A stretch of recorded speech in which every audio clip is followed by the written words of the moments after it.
bonito do meu lado direito.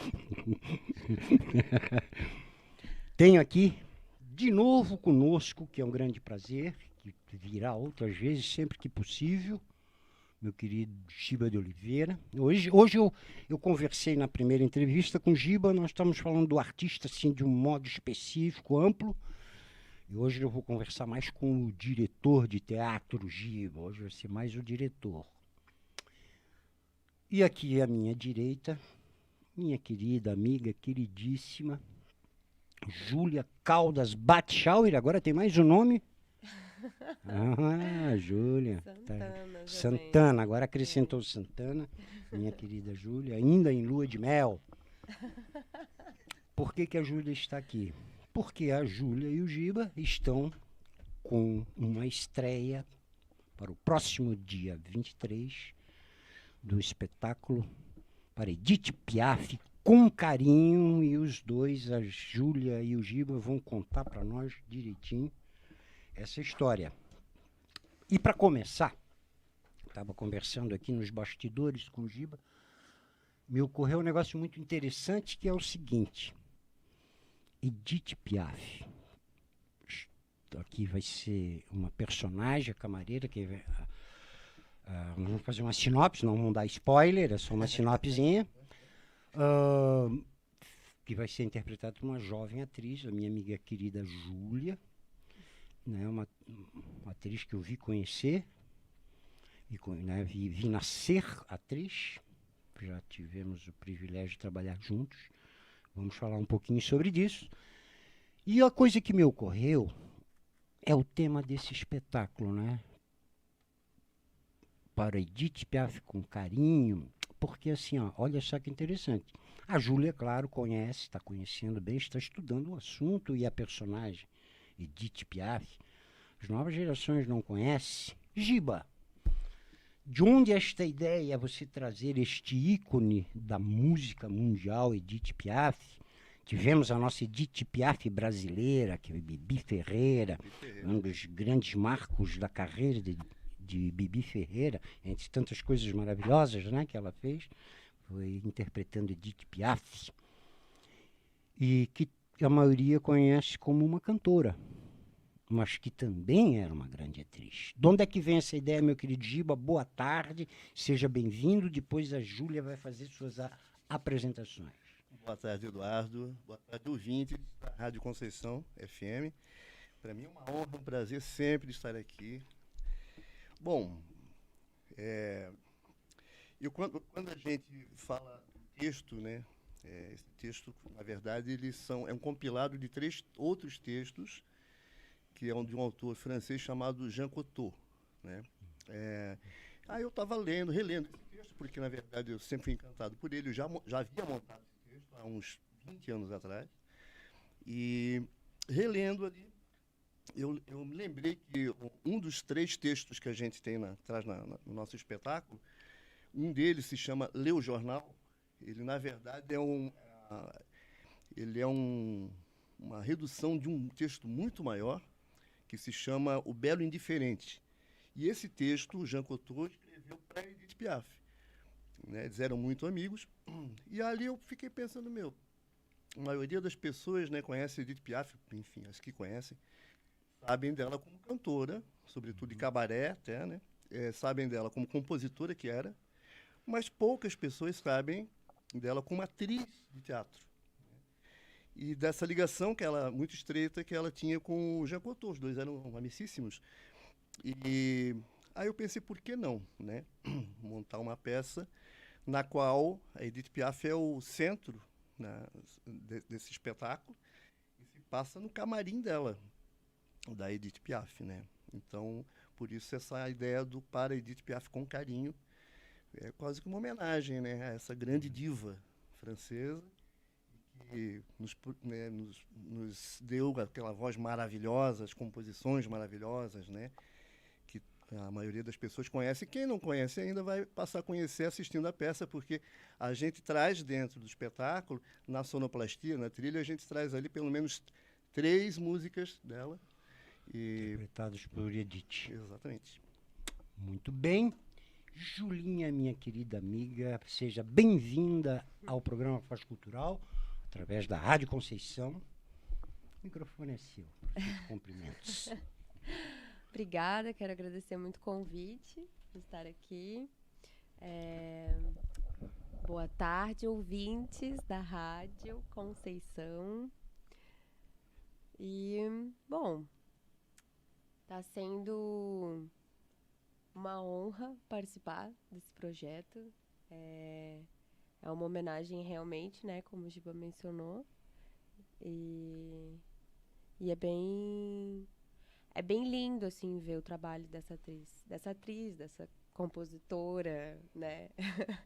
Bom, você é uma moça de teatro, ainda uma jovem atriz, mas já tem uma longa carreira. A Julinha começou bem cedo, né? Filha de peixinho, filha do nosso querido amigo Júlio Batichava, grande diretor de teatro, fundador da companhia Ensemble, na qual eu tenho o privilégio agora de continuar este projeto. A Júlia é uma atriz, e além de atriz, também atriz circense. Tive o prazer de ter a Júlia no show da Dissonora, fazendo uma interpretação enquanto personagem e também como atriz circense. E Julinha diz uma coisa, você como jovem, né, uma jovem atriz, uma jovem pessoa ainda, você já conhecia Edith Piaf, já tinha ouvido coisas, ou você está se inteirando desta magnífica pessoa agora, com esse trabalho? Quem é Edith para você? A jovem atriz Júlia. Então, a música La Vie à Rose, da Edith Piaf, né, ela foi regravada pelo Louis Armstrong, né? E através dele eu já conhecia a música, porque eu até vi num episódio de uma série de How I Met Your Mother, uma personagem interpretando essa canção, né, americana do Louis Armstrong. Mas eu não imaginava que fosse da Edith Piaf, que seria uma regravação, né, uma adaptação, enfim.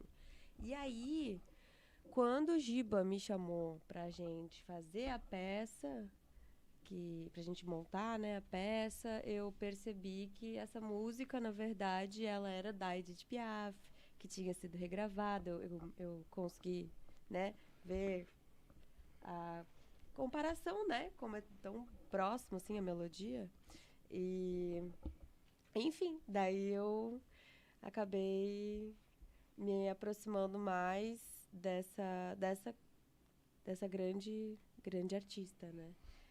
E acabei vendo também como que eram os trabalhos dela, né? Tem até um filme dela bem legal que eu já assisti, no caso, então é bem interessante, assim, ver como foi a jornada dela na carreira dela, né?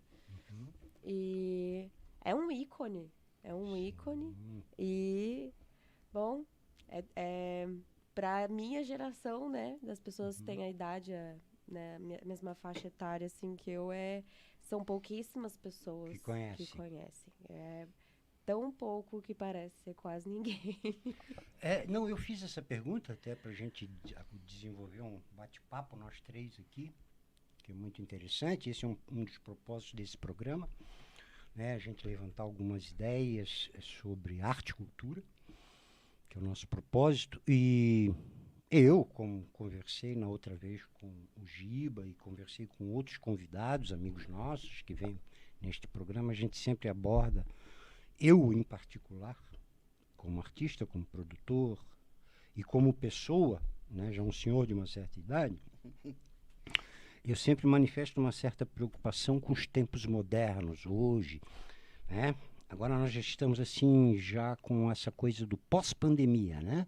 Ainda temos que, até um parênteses que eu vou abrir aqui, caíram os decretos aqui dos protocolos de saúde, né, da Secretaria de Saúde no estado de Santa Catarina, mas o uso de máscara, meus queridos amigos, é uma questão de bom senso.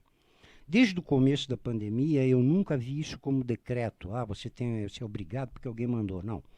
Eu vi sempre com bom senso. Prestei muita atenção no que os médicos estavam dizendo, né, para entender como funcionava a coisa. Então, esse é um alerta que eu aqui, como comunicador agora, faço. Use sua máscara com bom senso, né? Se estiver num lugar meio fechado, com uma aglomeração de pessoas, porque a gente não pode esquecer que a transmissão desse vírus é por via aérea, é pela respiração, né? Você está numa conversação próximo de pessoas, você pode ser transmitido ou transmitir. Então fica esse recadinho. Agora, eu tenho uma preocupação com os tempos modernos no sentido da arte, né? O nosso ofício. Nosso ofício, assim, a modernidade está trazendo para mim muita coisa ruim ultimamente, né? Tem muita gente sendo chamada de artista, mas totalmente focado no entretenimento. Muito entretenimento, pouca arte, né? Você, Giba, você, Júlia, vocês têm essa preocupação? Por exemplo, vocês estão fazendo um espetáculo, né, de um grande autor da dramaturgia. É um espetáculo com uma temática muito sutil, uma temática de reflexão. Não é aquele tipo de teatro para você ir lá e simplesmente se divertir, diversão pela diversão. Claro que a gente sempre se diverte, com certeza. Mas tem coisas bem elaboradas, tem texto elaborado, tem ideias elaboradas. Como é que vocês veem essa relação disso com o que eu estou falando e o público? Existe esse público? Existe, com certeza existe. Né? E é para ele que a gente está fazendo também. É claro que existe o outro público que vai lá para buscando entretenimento. Mas eu tenho certeza que a maior parte das pessoas que vão ao teatro, por si só, já querem uma coisa mais profunda, né? Do que essa coisa TikTok, né? Que é muito em cima de música, muito em cima do entretenimento per si, né? Então, eu quero acreditar que quem vai ao teatro já vai buscando algo mais, né? Que é um pouco mais, que não é tão raso assim. Então, quando a gente pensou em montar esses 3 textos do Jean Cocteau, e a temática deles é uma coisa bem interessante, porque entre si eles falam quase que redundantemente a mesma coisa, que é a solidão do ser humano, né? E o amor impossível também, né? Mas com uma poética, com uma suavidade muito grande. Então, tem momentos, obviamente, de comicidade, né? Quando, por exemplo, uma das personagens, que é o velho, ele está no 5º andar de um prédio onde ele mora, lá no apartamento dele, e ele abrindo a janela, ele se depara com uma menina que está na rua, numa esquina, e ele supõe, que ela está querendo subir ao apartamento dele. Mas tudo isso é um imaginário dele, né?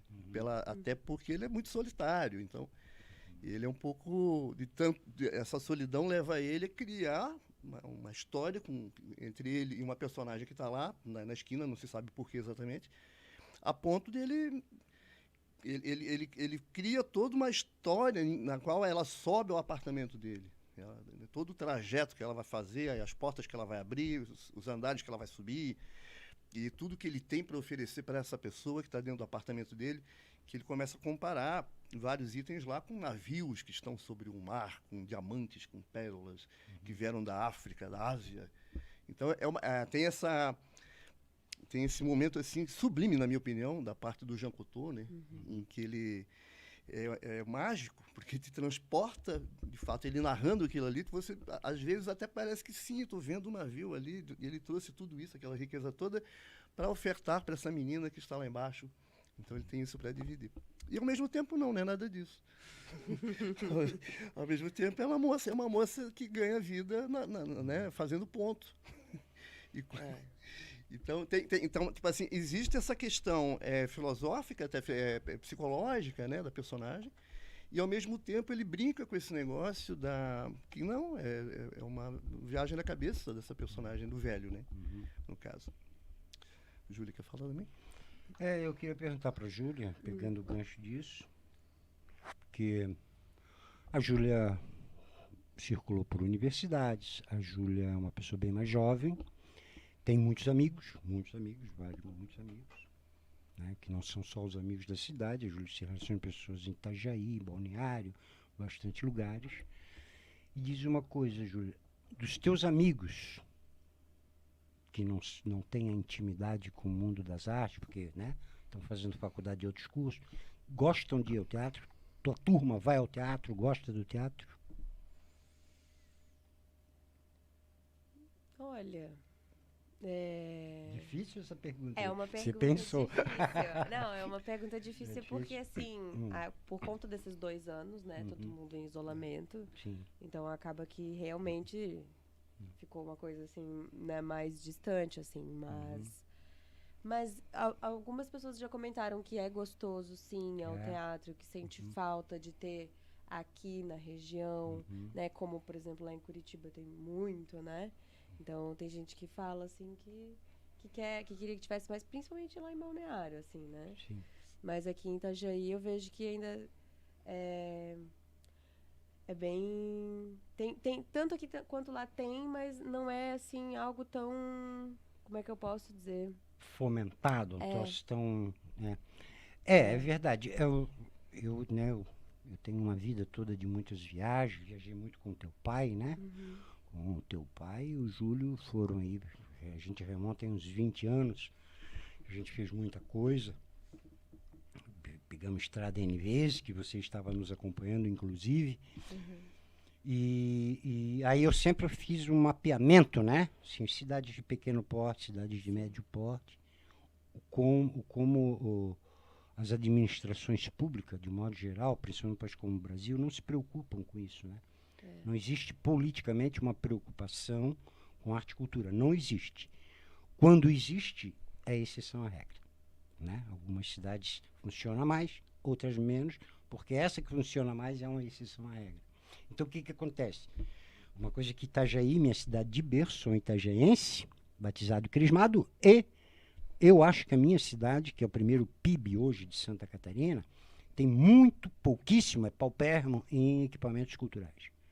Cidade pobre. Nós temos um teatro municipal, nós temos, que aí, isso ali é sempre uma citação carinhosa, que é o auditório Tony Cunha hoje, que é o auditóriozinho da Casa da Cultura, né, com homenagem justa ao nosso querido amigo Tony.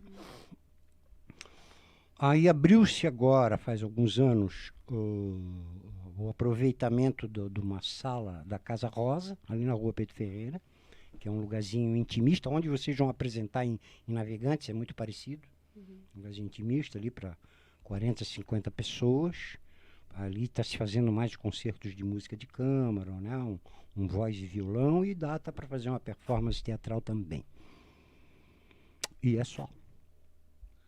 E aí nós temos uns auditórios de escola, onde eu comecei minha carreira, né, em 1974. O auditório Newton Cooker.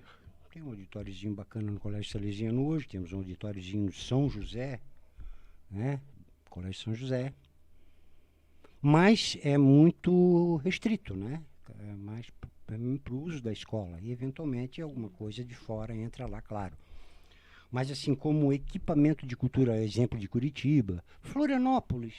Eu acho Florianópolis paupérrimo, né? Sim. Temos o TAC, temos o SIC, temos o Pedro Ivo. Sim. E, né, uma salinha aqui, outra ali escondida, quer dizer, né? Uma capital.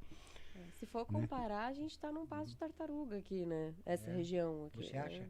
Como eu jovem acho atriz? eu acho que aqui a gente está indo bem. Até assim, pessoas da minha idade, eu vejo que vão pouco ao teatro. Aqui na região. Itajaí, Balneário Camboriú. Mas eu vejo que já um pessoal assim. Não, um pessoal que já. Como é que eu posso dizer?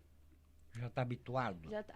Sabe? Algo que assim, o pessoal da minha idade prefere ir no cinema do que ir num teatro, entende? Mas... Isso é porque o Giba falou uma coisa que aí eu me identifico com a fala do Giba, né? Porque nós somos praticamente a mesma geração.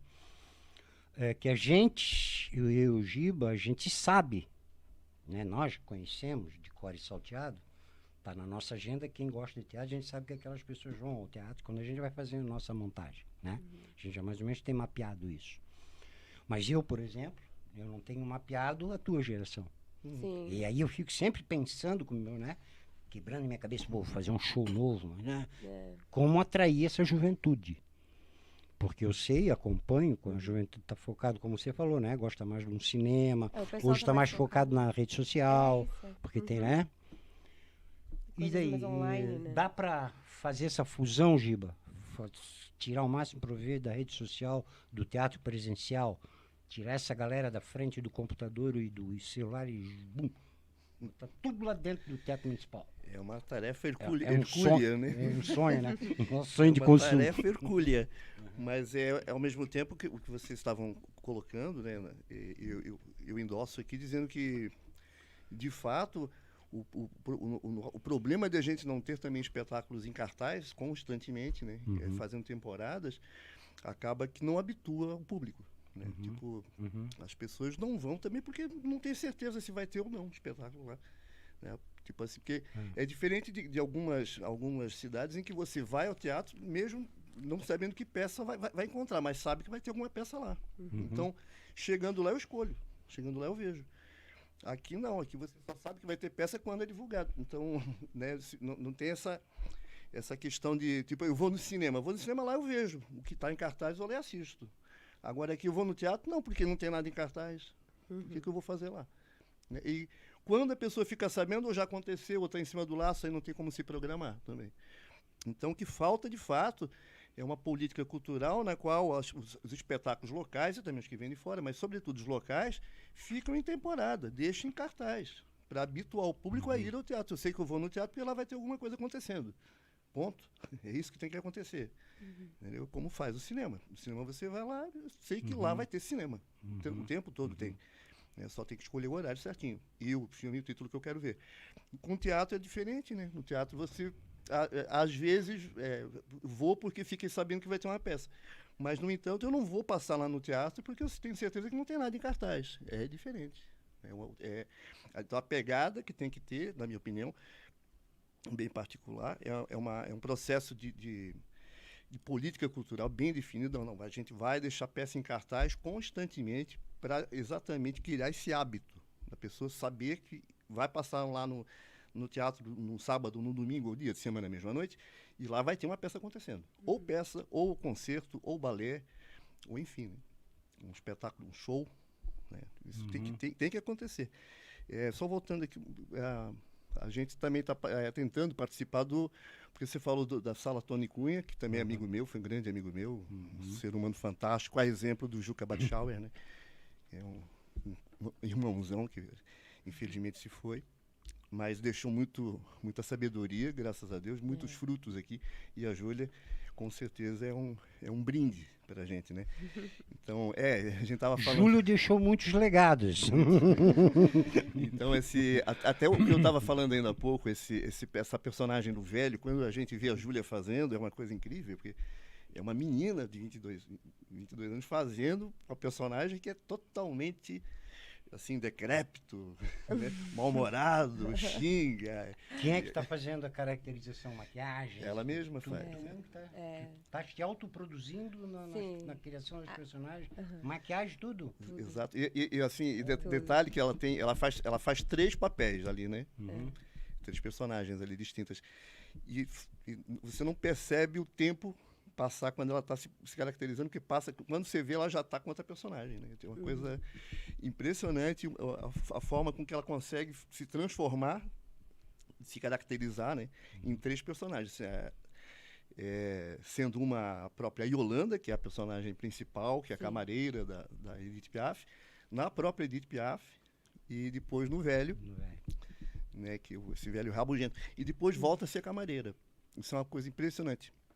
Bom, enfim, eu estava falando do Tony Cunha, porque a gente também está, assim, se tudo der certo, a gente está a gente mandou um projeto para o edital do Festival Tony Cunha de Teatro aqui de Itajaí, que é o 7º Festival Nacional, né?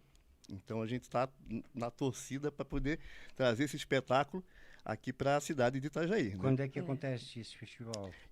Para ser franco contigo, eu não vi ainda. Eu sei que o nosso espetáculo para a Edith Piaf com Carinho acontece dias 26, 27, 28 e 29, agora de março, né? Sábado, domingo, segunda e terça, à noite, às 20 horas, lá no Céu das Artes de Navegantes. O Céu das Artes é um espaço que tem ali na rua, deixa eu ver aqui, Rua Vereador José Flávio Soares, é no bairro Maria das Graças, na cidade de Navegantes. Né? A entrada é franca, então quem puder ir assistir lá em Navegantes é um pulinho, né? Atravessa-se aqui o rio. Muito bem. Ó, a entrada franca, esse projeto é pelo patrocínio da Lei Aldir Blanc. Então, assim, ó, aos nossos ouvintes, amantes do teatro, prestem atenção. Temos uma temporadinha bacana de alguns dias e é um limite de ingressos. Então, com antecedência, solicite, né? Está sendo divulgado nas redes sociais o lançamento desse trabalho e ali tem os links direitinho para você solicitar o seu ingresso. Né? Porque é um limite de 50 espectadores por sessão, tá bom? Então, a todos os interessados, agende com antecedência sua vaga. Daí, um festival, e vocês vão botar depois num circuito comercial, ou levar para escolas, teatros outros, como é que vai ser? Já estão planejando isso? Quando a gente pensou, né, Júlia, foi assim, uma das ideias primeiras que a gente teve, foi fazer um espetáculo pocket, né? Fazer assim para levar para a escola, para apresentar em sala de aula mesmo. E aí que fôssemos eu e a Júlia, talvez no máximo mais uma pessoa, como contra-regras, né? Porque ele tem essa capacidade de se adaptar às salas de aula, né? E a nossa ideia era também trazer um debate depois do espetáculo entre eu, a Júlia e as pessoas que ali estarão, no caso, na sala de aula. A gente pensou em travar um debate ali com os alunos de letras, de artes, de psicologia, por que não? Já que fala de solidão humana, né? Um amor impossível. E aí entra também filosofia. Enfim, a nossa ideia primeira foi levar para as escolas. E como surgiu essa oportunidade de a gente participar da Lei Aldir Blanc, e a gente passou, com honras e méritos, até diria eu, modéstia à parte. Aí, então, a gente pensou em fazer uma temporada curta que seja, mas pelo menos deixar isso bem claro. É possível fazer temporada, sim, né? Sim. E, Júlia, bom, você já, de alguns anos, você é independente, você sempre teve seu trabalho. Você atuou já em várias áreas, né? Diversos. Tu é geminiana, né? Geminiano é assim. Eu sei como é que é. A gente sempre dá um jeito. E você tá... porque você fez uma paradinha, abriu uma janela, né? Você fez outras coisas, estava fazendo o curso na Univale. E agora, o que você está retomando? Vai retomar firme a carreira de atriz ou vai sempre se exercitar com ela apenas? Como é que tá isso? Então, eu tô cursando faculdade, né, de artes visuais no Leonardo da Vinci, na instituição. E é uma faculdade para licenciatura, então para ser professora de artes e algo que abre um leque, né? Além do teatro, envolve artes plásticas, sim. envolve, enfim, cinema, fotografia, né, pintura, escultura e por aí vai. Então, por mais que dentro da área profissional acadêmica que eu tenho escolhido tenha sido não especificamente artes cênicas, eu tenho um carinho muito grande, sim. Vai levar paralela, então. Por artes cênicas, no caso. Tenho um carinho muito grande por artes cênicas. Mas, realmente, eu vejo que tem todo esse leque aberto, né? Sim. Então, assim, eu posso dar aula numa escola, não só de teatro, de artes também, mas... Eu te pergunto, porque tu sabes que até a gente tem discutido aqui no Foz Cultural esse negócio de educação artística, né? Você, uma pessoa, né, que se focou, está terminando um curso, se preparando, né? Então tem que passar por uma universidade, é bastante investimento. Aí depois você vai chegar na escola e você vai dar uma aula cada 15 dias, de 50 minutos. Porque é um apelo, e você até como estudante, já, né, daqui a pouco uma formanda nessa área, precisamos batalhar muito no Brasil para que se faça como se faz em muitos países, e não sei por que aqui não se faz. Quer dizer, eu até sei por quê, né? A gente sabe por quê, né? Uma população de cultura mediana para baixo, né, é bom politicamente. A gente sabe disso e nós vamos sempre fazer essa crítica. Doa quem doer. Porque em vários países, nos Estados Unidos não acontece como um todo, mas em vários estados, várias instituições de ensino, e em muitos países da Europa também, você é um estudante. Você vai para a escola para o teu currículo escolar tradicional, né? Matemática, física, química, Sim. a língua do país. De manhã à tarde, você é obrigado a ficar na escola. Então, lá é período integral. E à tarde, você vai ser dividido em vários grupos que vão estudar artes e esporte também. Né? Porque tem pessoal que gosta do esporte e vai ser atleta. E o bom é que o circo ele envolve tudo isso. Né? Aí tem o pessoal que estuda artes enquanto formação, não porque o cara também vai ser artista, vai ser músico, vai ser atriz, vai ser bailarino, mas como formação, né, do indivíduo. E a arte, de fato, né, ela é peça fundamental na educação, né, como ferramenta transformadora. E essas coisas se começam na juventude, né? Tu pega um cara de 30 anos, 40 anos para ensinar um troço para ele, não vai aprender nunca, né? Porque ele vai estar com outros compromissos, já tem uma vida formada para outras coisas, né? E só vai conseguir se formar aquele que vai por iniciativa própria, pessoal. Mas quando tu começa cedo, né? Começa lá da criança, o adolescente, isso se incorpora na vida, né? Nossas bandas de rock que a gente gosta tanto, dos ingleses e também alemães e irlandeses, todos esses caras, né, os punk rock que fazem aquele rockinho quadradinho, que eu não gosto muito, que parece que o cara não sabe tocar, eles sabem tudo de música e mais um pouco. Partitura. Eles tocam música, sabem ler, eles conhecem a teoria musical, porque eles estudaram desde criança. E no Brasil, nós não temos isso e eu não sei se nós vamos ter. É mais visto em escolas particulares, né? Inclusive agora eu estou estagiando numa escola. Estou estagiando numa escola particular e assim, eu vejo que não só na escola particular, mas um grande avanço dentro da área da educação voltado para artes visuais. Recentemente foi dito que professores formados em pedagogia não podem atuar como professor de artes visuais.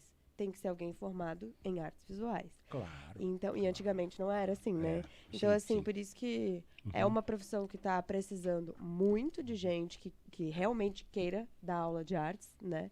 Então, assim, tu vê que é uma área que está muito escassa de profissional. Exato, também. Né? Muito. Então, realmente... E aí eu vejo que dentro da escola particular, a questão de música... Né, teatro, dança, até tem, assim. Até porque para o professor, né, para a pessoa que se forma, né, que opta por essa área, ele depois vai ter dificuldade no seu trabalho, porque ele vai ter que trabalhar, né, e no mínimo ele tem que circular em 10 escolas para conseguir fazer uma carga de trabalho, né, para ganhar um salário decente. Porque as escolas, e eu falo isso com propriedade, porque eu desde 2004 eu estou trabalhando com escolas de todo o estado de Santa Catarina e nos últimos 4 anos no Paraná também, né? Por sinal, esse final de mês estou indo trabalhar com escolas em Curitiba e eu vejo isso, converso com os professores, né? Assim, tá, como é que aqui é a arte e tal, né? E como você bem falou, né, Júlia?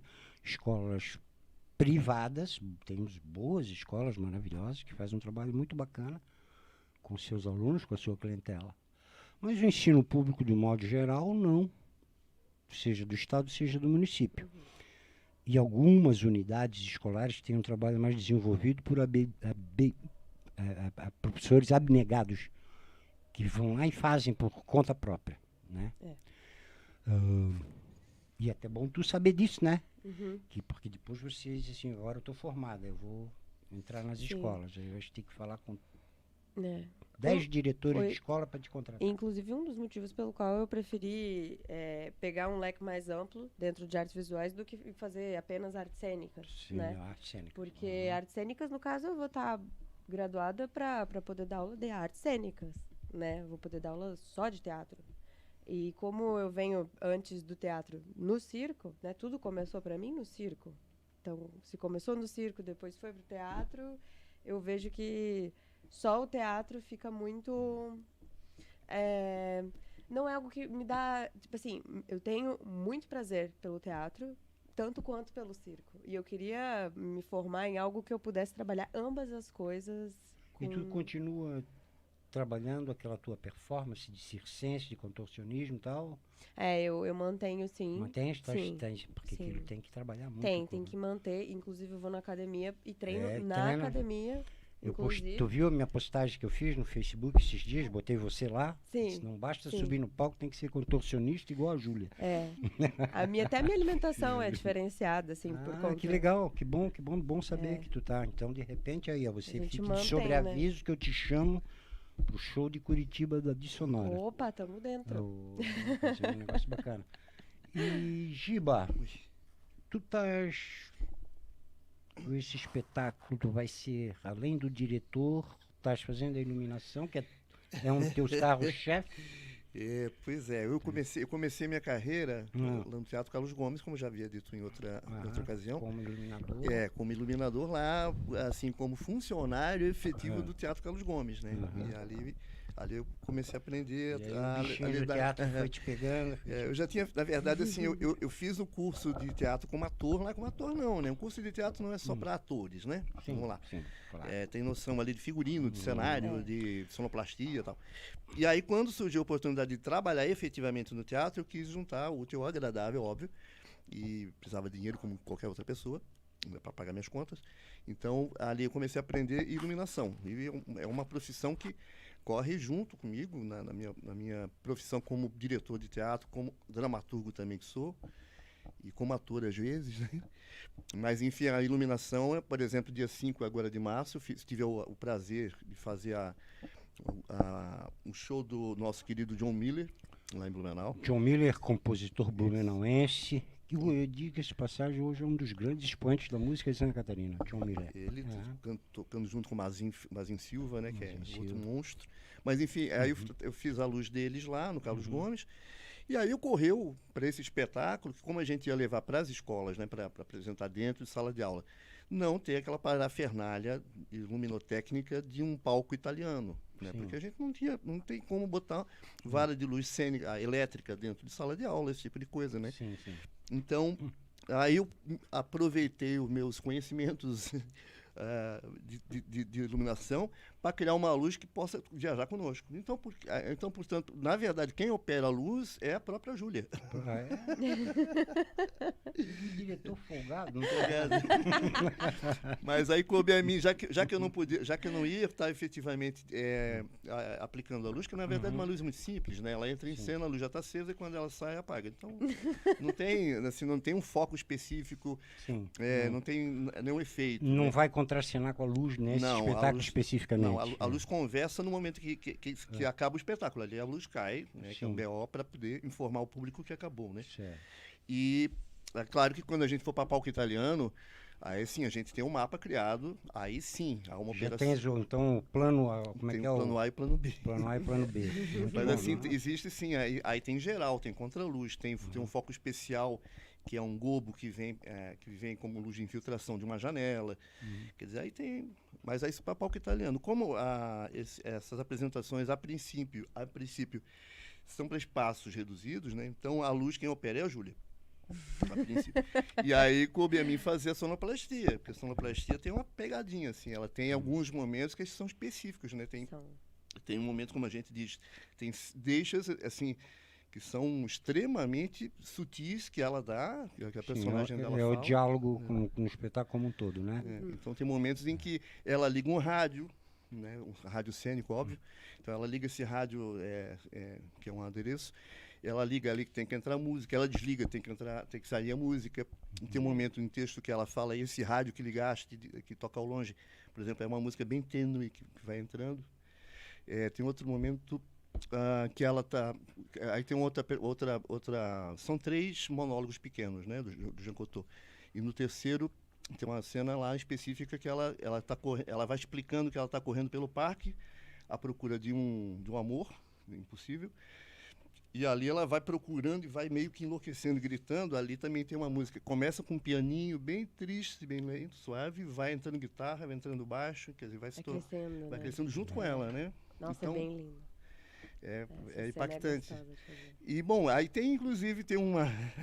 se me permitem aqui. Tem também um momento que tem o seu repórter Esso, a testemunha ocular dos acontecimentos. Cuidado para não dar spoiler. Não vou dar spoiler, não. Mas para quem se lembra daquela vinheta tradicional, né? Amigo ouvinte, aqui quem fala, seu repórter Esso. Então, então a sonoplastia tem muito mais peculiaridades do que a luz. É um elemento de cena bem importante, mais que a luz, para esse espetáculo num lugar alternativo. Sim. E é possível, a gente já está fazendo esses ensaios, a propósito, a gente já está ensaiando lá no Céu das Artes, e a gente queria muito aqui agradecer à Prefeitura Municipal de Navegantes e também à Fundação Cultural de Navegantes, né? O Marcos Montagna, o Choco, lá do Céu das Artes, o Dino, né, que é um grande amigo nosso, o Jonas, que tem dado um apoio grandão lá, né, no céu, enfim, o Nivaldo, aqui da Fundação Cultural também. Enfim, a Fundação de Navegantes nos abriu a porta e a gente tem feito os ensaios lá no espaço em que vai ser apresentado. Então, para nós é cria uma intimidade, né? Exatamente. Isso é muito importante. Isso é muito importante mesmo. Muito importante. Lá no julho, né, com os presentes no galpão, estava dentro da sala para depois ver como é que cabe lá dentro do teatro. Aí o teatro é gigante. Aí para sair da coxinha, para entrar em cena, tem que ser correndo. Aí tem que mudar as marcas, tudo. O pessoal de casa, vocês pensam que fazer teatro é um mumuzinho? Moleza, né? Não, é muito difícil. E assim, tudo isso foi vocês dois sentaram, foram criando as coisas, ou tem mais gente dentro da criação? Adereço, tem figurino, tudo? Não, foi uma criação, assim, foi conversando mesmo, que a gente foi vendo as necessidades de adereço. E praticamente a gente fez tudo. Vocês fizeram tudo, os dois? Basicamente. O figurino e maquiagem, muito. A Júlia basicamente criou tudo, né, Júlia? Foi tudo antes da pandemia, né, inclusive. Então a peça já está. Assim, a ideia nasceu, né? Mas a gente retomou essa atividade assim, no começo do ano. A gente tinha a ideia na cabeça, mas assim, efetivamente a gente não tinha figurino, não tinha cenário, não tinha adereço. Por exemplo, o rádio a gente confeccionou o rádio, confeccionou uma estrela que fica dentro do camarim. Então a ideia, a gente teve a ideia do biombo, que é um elemento assim, importante no espetáculo. Esse a gente comprou, né, com recurso. E outras coisas que a gente foi comprando também, né? Tipo, tem muita coisa de adereço cênico que vai em cima da penteadeira que a gente teve que comprar. Isso é um material, assim, digamos, até caro, porque são os penduricalhos, são as coisas, assim, os badulaques que a gente comprou. E, bom, enfim, mas foi tudo uma concepção entre a Júlia e eu. Então, tipo assim, ficou o figurino muito mais na mão dela, figurino e maquiagem, entre eu e ela, aí os adereços, né? E a parte técnica, tipo, a sonoplastia e luz comigo, né? Aí, claro que a operação de luz é mais ela do que eu, e a sonoplastia quem opera sou eu. E aí ficou a direção na minha concepção, a dramaturgia também, e a Júlia, essa pessoa que para mim é um achado fantástico, assim, que vem é uma grande atriz, que vem nos dar, tem que se dedicar bem mais, que vem nos dar um oxigênio, né, uma esperança nessa nova geração que vai surgir, que, se Deus quiser, pode até se espelhar nela. Isso eu quero acreditar, que as pessoas que são jovens ainda também vão assistir esse trabalho e vão ver que é possível uma pessoa jovem, ter a idade, fazer essa personagem complexa que é, né? Interpretar essas personagens complexas, que são várias ali. Então, para mim, é uma coisa que oxigena muito. Muito legal. Eu fico feliz por um dos papéis importantes que a Júlia fez e ficou bem convincente, eu adorei, é o trabalho de interpretação do ator, da atriz, que foi o Família Adams, e a Júlia faz um garoto. E fazia o pai dela. O Giba fazia o personagem, era o pai, e convenceu. Júlio, né? Quando eu olhei, estava assistindo junto com o Júlio, né, que dirigiu o espetáculo, e disse, pô, tá bem convencente o trabalho da Júlia, porque tu se convenceu, parecia um guri, né? E claro que a gente conhecia a Júlia, sabia que era a Júlia porque conhecia a atriz. Mas para quem não conhecia a atriz, deve ter dito assim, não é possível, é uma menina. No final tinha... Teve isso, Tinha, né? teve nossa, uma menina. Uma menina que faz, e estava bem convincente. E é uma coisa difícil para quem não conhece, os leigos na arte da interpretação, é difícil você, um ator ou uma atriz, fazer o papel do sexo oposto e convencer, né, de que você... Então isso é muito legal. Então eu acho que a Júlia é uma atriz promissora, né? Mas eu fico feliz de ver que tu retomou, né? O teatro. Eu até achei que você tinha parado, assim, meio que em definitivo. Não, não. E vocês estão otimistas, assim, agora, terminando a pandemia, as casas de espetáculo estão reabrindo aos pouquinhos. Estão otimistas com o futuro do teatro? Vai dar para gente ganhar dinheiro? Eu estou muito empolgada. Eu estou na minha fase capitalista, eu quero ganhar dinheiro. Eu tô muito empolgada, assim, com essa ideia que virou projeto e que agora vai ser concretizada. E já tem outras ideias também, né, Giba? Já tem bala na agulha para próximo disparo. Mas, assim, a princípio, voltar para o público, para nós... Eu acho que para mim nem tanto, porque eu não vou estar em cena, né? Mas eu fico imaginando a Júlia... Sim. Aquele friozinho no estômago, assim. E olhar, abrir a porta, a cortina, assim, para quando já encheu. Não, realmente dá aquele frio na barriga. E não só agora, porque tá voltando, mas cada vez que você sai da coxia, cada vez que você se prepara para entrar em cena... É um frio na barriga. Eu lembro até da família Addams, das outras peças assim que eu participei. E era todas as vezes. Como se fosse a primeira, né? Como se fosse a primeira. Mas é muito interessante essa coisa de, ao mesmo tempo, ter a plateia ali e sentir a plateia, a presença física das pessoas ali. É uma coisa que irradia, né? É uma sensação mágica, porque parece que eles estão torcendo, estão junto com a gente ali no palco. É uma coisa incrível, indescritível, incrível. Só para quem está em cena mesmo que sente. Eu vou falar isso agora, tipo assim, a gente está voltando a dar aula de teatro. E ano passado, em dezembro, a gente apresentou um espetáculo lá em Blumenau, no Centro Cultural 25 de Julho. E como a gente estava voltando, e era um curso que começou em setembro para terminar em dezembro, ali, além de dar as aulas, eu aproveitei para fazer para fazer contra-regras em cena. Então entrava em cena para mudar a posição do cenário, né? Mas, enfim, a sensação de pisar no palco, ainda que eu não falasse nada, né? Mas a sensação de pisar no palco e sentir que eles estavam ali olhando e torcendo. E engraçado que teve uma dessas 3 mudancinhas de palco, de cenário ali, teve um momento que eu fiz uma reverência e a plateia aplaudiu. Assim, eu entrei mudo e saí calado, mas ali só fiz uma reverência, assim, né? Como quem agradece. Nossa, a plateia aplaudiu. Né? E ali emociona a gente, porque depois que acabou a apresentação, a gente entrega sempre certificados, né, para os alunos. E eu deixei isso bem claro naquele dia para os pais que estavam ali, para os convidados e amigos, né?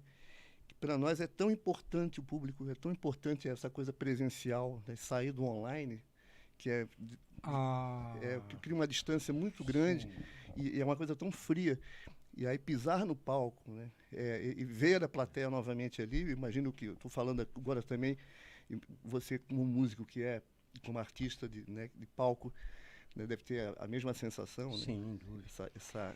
Eu estive ontem participando do primeiro festival da canção de Bombinhas, e veio aquela sensação, né, que eu tenho experimentado já desde o final do ano passado com o projeto Vida Sempre, eu e meu parceiro Ricardo, né, mas sim para pequenas plateias. A gente trabalha com escolas principalmente, empresas, então nós temos, mas é uma relação um pouquinho diferente, porque esse trabalho, as pessoas já estão lá, elas sabem que vai acontecer alguma coisa, não sabem o que é, mas alguém avisou, vocês vão receber uma visita. Então é uma plateia que não se deslocou de casa para ir me ver. Eu fui onde eles estavam. Então é uma relação um pouco diferente. Ontem eu retomei uma relação, a sensação de 2 anos, de 2019. Do encontro, né? De chegar lá, não saber né, tá lá no palco e as pessoas vindo para te ver. E isso realmente aí vem aquele friozinho na barriga. Aí é o fenômeno do encontro. Né? Aquela ansiedade de você não ver a hora, né? Vai te dando aquele nervosismo na hora de você subir no palco. Porque o dia que a gente perder isso, né, Júlia, aí a gente para, vamos fazer outra coisa. Né? Daquela adrenalina. Deus me livre.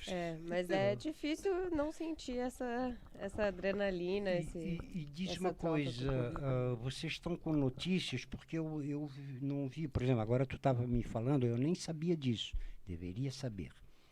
O Festival Tony Cunha, de Itajaí, né, que já virou uma tradição em Santa Catarina, e os outros, Isnarde Azevedo, tem o Festival Catarinense, tem o Festival de Laje, que eu já participei, muito legal. Como é que tá? Tem notícias? Esses festivais estão sendo retomados? Já tem calendário? Não estou sabendo. Eu estou sabendo que sim, o festival porque eu também dou aula em Blumenau. Então lá eu estou sabendo que o festival, o FENATIB, que é o Festival de Teatro para Crianças. Mas aí é feito para crianças, né? Mas é para jovens também. A gente participou. Então o que acontece? Inclusive há, por parte da dona Terezinha Heimann, até o interesse em ver a nossa apresentação para ver se leva a título de fazer teatro para jovens, no caso. Para jovens, e adolescentes. Isso é importante. Isso é legal. Isso é legal, trabalhar com esse público. Não tem, Júlia do céu... Nós, artistas, temos essa responsabilidade. Tem muito pouca coisa direcionada a essa faixa. Então, tem muita coisa bacana para criança, tem muita coisa bacana para adulto. Quando chega no adolescente, porque adolescente é um bicho estranho, a gente precisa né, bolar muito bem para agradar. Mas eu trabalho agora, né, estou há muitos anos trabalhando com público adolescente, esse é o meu foco, público adolescente, meninos e meninas entre 14, 15 anos até os seus 18. Quer dizer, 18 já está adulto, mas vai por aí. E eles têm reclamado para mim. Dizem, pô, que legal que vocês estão aqui, pô, gostando, porque aí as nossas personagens são jovens, né? Para eles se identificarem. E eu tenho ouvido essa coisa bacana de muitos jovens que dizem, puxa vida, oh, que legal. Tem gente que diz para nós assim, nunca fui ao teatro, que bacana. Né? Pô, que legal, teatro, olha... Porque não tem, principalmente cidades menores, que não tem, desconhece totalmente. Ou é aquilo que se viu na televisão, né? Na rede social se vê muito pouco. Eu acho que rede social não funciona porque a gente faz, até porque eu já fiz. E aí agora, como eu estou na área de comunicação, eu tive a obrigação de pesquisar, né? Porque eu não posso chegar aqui na rádio, através do YouTube, do Facebook, Instagram, sinal da rádio, falar um troço que eu não pesquisei. Né? Um achômetro do Eduardo Hora. Não, eu fui pesquisar. Então, por exemplo, live que eu fiz, e live de amigos meus, colegas meus, assim, tinha lá a live 600 visualizações. Aí eu fui atrás de algumas pessoas que eu vi ali, que apareceu ali. E elas me disseram o seguinte, não, Eduardo, eu não te vi. Eu abri, né? O Eduardo Hora, abri lá, pô, legal. Ouvi lá uma música que eu gosto e fui para outra parada. Aí fui ver de amigos meus, né?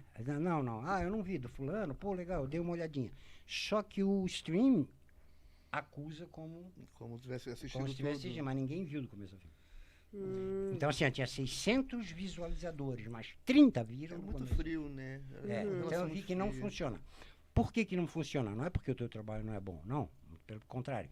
Não funciona porque né, essa tecnologia, que é chamada stream, é uma tecnologia, ela te dá muitas opções. E eu sou um desses usuários também, que às vezes eu estou ali, legal, a Júlia está fazendo um negócio aqui, puf, eu já clico porque tem outra pessoa lá que eu também quero ver. Então tu vai muito rápido. Tu vai vendo, né? É como se tu pegasse um livro. É muito imediato, né? É como se tu pegasse um livro e lesse a primeira frase e virasse a página. Né? E fosse folheando assim. Só lendo trechinhos do livro. E a rede social, ela está muito nisso. Então, eu acho que funciona melhor para os nossos propósitos, levar o público presencial. Fazer uma apresentação na praça, fazer no teatro, fazer na casa do show. Fora que a troca é mais viva, né? É, o templo sagrado, né? O templo sagrado da tua relação com o público. Seja bailarino, seja músico, o artista plástico.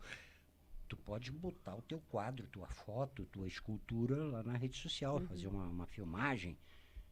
Mas não tem como tu chegar lá e ver, sentir o cheiro da tinta. Exatamente. Sentir a textura do negócio, como é que ele... Olha, isso aqui é uma pedra? Não, será que é barro? Isso não tem... Nada vai isso. Só quero voltar um pouquinho esse assunto. Porque nós vamos encerrar o programa, então volte. Olha como uma hora passa rápido. Só para a título de conhecimento pitoresco, né? Que o Jean Cocteau, quando ele escreveu O Belo Indiferente para Edith Piaf, ela, quando apresentou-se, ela tinha 24 anos, quando ela apresentou. Olha só que jovem que era, né? E os dois eram amicíssimos. E também um fato pitoresco, não muito pitoresco, mas é uma coisa meio que estranha, assim. Os dois morreram no mesmo dia, no mesmo ano. Olha Eles morreram ambos no dia 11 de outubro de 63. Então, olha só, está aí e a Júlia vai estar revivendo um pouco dessa história com a direção do Giba de Oliveira. Não esqueçam, dia 26, a estreia no Céu, bairro Nossa Senhora das Graças, em Navegantes, público limitado, gratuitamente, a sessão para cada 50 pessoas. Muito obrigado, Júlia. Muito obrigado, Gil, pela presença de vocês. Só quero agradecer também ao pessoal o Conselho Estadual de Cultura, a Fundação Cultural Catarinense de Cultura, ao Governo do Estado de Santa Catarina, a Secretaria Especial da Cultura, o Ministério do Turismo e do Governo Federal, através da Lei Aldir Blanc, Santa Catarina. Muito obrigado. Obrigado pelo convite aqui, Eduardo. Foi um prazer. Prazer, Julinha, te rever. Fazia tempo que a gente não se via pessoalmente, só pelas redes sociais. Um beijão para sua mãe. E agora tem um maridão, né? Um abraço. Um abraço para Sil também. Senhoras e senhores, encerramos o nosso programa Foz Cultural, edição de hoje. Na próxima quarta-feira estaremos aqui com um programa musical muito bacana. Nosso convidado é o querido amigo, compositor e instrumentista Vitor Hugo Prau. Não percam o programa da próxima quarta-feira, ainda sendo pilotado pelo meu querido amigo Natan, responsável técnico aqui na Rádio Conceição. Uma boa tarde a todos e um bom resto de semana. Tchau, tchau, até quarta que vem.